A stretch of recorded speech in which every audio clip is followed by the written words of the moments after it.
자신만의 필살기를 만들어라.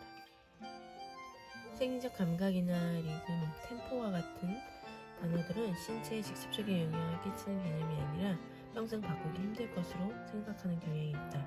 그러나 실제로는 그런 부분도 얼마든지 변형할 수 있고 폭도 넓혀나갈 수 있는 속성을 가졌다.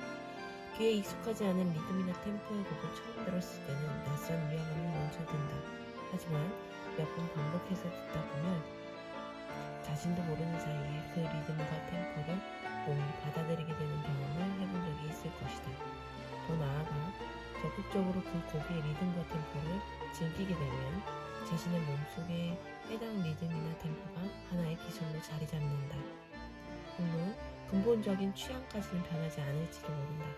하지만 다양한 것을 경험할 수 있고 자신 안에 다채로운 요소가 자리 잡게 된다면 그것이야말로 진정한 자유에 더욱 가까워지는 것이다. 책을 읽는 행위는 사고와 행동의 폭을 넓히는데 매우 유효한 훈련법이기도 하다. 책의 기본적 취지는 독자로 하여금 저자가 담아둔 생각의 흐름을 몸이 느끼고 편안하게 따라오게 하는 것이다. 다시 말해서 적극적 수동성의 마음가짐이 독서의 기본이다. 독서의 진정한 묘미는 저자의 세계로 자연스럽게 이끌려 들어가 머릿속에서 그 세계를 만끽하는 데 있다. 모든 것을 교차한다는 것에 대하여 달리기와 식사와 글쓰기, 그 모든 것들이 크로스에 있다는 사고방식이 있으면 실제로 그것들이 가지는 연관성 이상으로 숙달을 촉진하게 된다. 달리기라는 운동이 그저 건강 유지라는 목적으로만 한정되어 하나의 독립적인 활동에 그친다면 문장 스타일의 숙달로는 이어지지 않는다. 달리기를 하면 반드시 문장의 호흡이 길어진다는 보증은 없다. 달리는 것이 글쓰기에 엄청난 영향을 끼친다고 생각하는 사람이 있다면 그 사람이 달린다는 것과 글을 쓴다는 것 사이에 공통하는 과제의식을 갖고 있기 때문이다.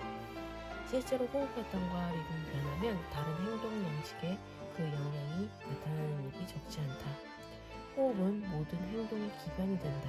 호흡 템포가 행동 템포를 규정한다.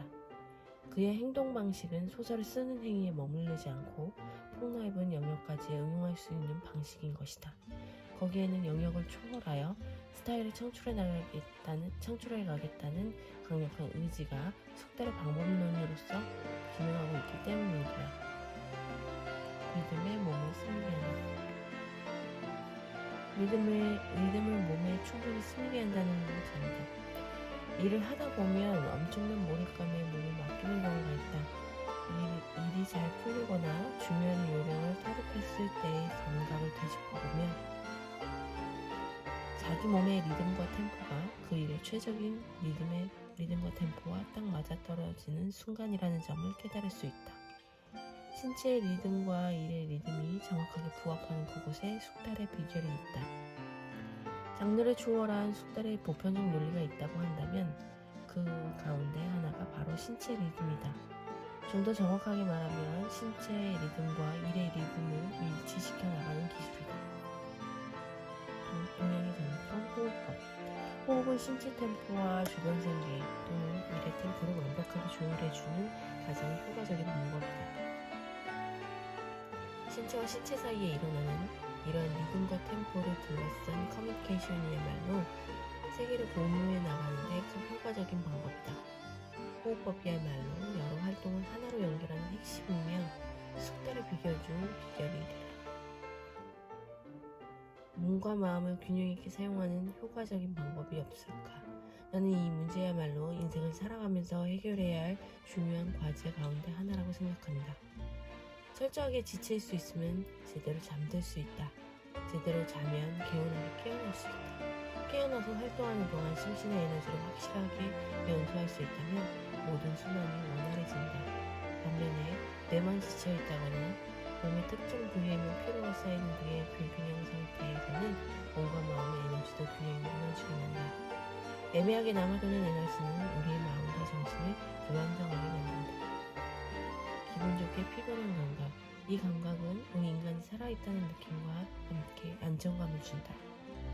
죽음까지 이야기하는 것은 다소 유난스러운 감이 있지만 죽음을 잠으로 바꾸어 생각해보아도 좋을 것이다. 하루 동안 소비해야 할 에너지를 완전히 연소하지 못한 채 잠드는 것은 고통스럽다. 편안한 마음으로 잠들 수 있는 가장 좋은 조건은 심신을 나른하게 전해지는 피로감이다. 기분 좋은 피로감을 유발하는 생활 루틴을 만들고 그 루틴을 하나의 기술로 발전시킬 수 있다면 인생의 기본기를 이미 획득한 것과 같다. 숙달의 진정한 즐거움은 자신만의 기술을 몸에 배게 할 수 있다는 점이다. 241일차 독자였습니다.